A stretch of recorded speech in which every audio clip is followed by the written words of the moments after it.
Fisheries and aquaculture are very important in today's society. What we're finding is that the population of the globe is growing, and it's expected by 2050 that we're going to be close to 9 billion people on the planet.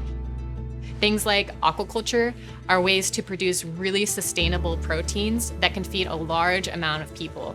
These are things that are going to become more and more important as time goes on. So in the 2 years that students go through this program, we really put a big emphasis on hands-on learning. And one of the unique things about our program here is that we actually run 2 Washington Department of Fish and Wildlife Hatchery Programs as part of the program. We find that our students are really passionate and dedicated because when you start the program here, practically day one, we are spawning Chinook salmon. I think one of the most valuable things about this program is that we work really hard to make sure that what students are learning in class is what's going to translate to getting them a job. We have a really high placement rate with our graduates, and we really attribute that to the structure of the program.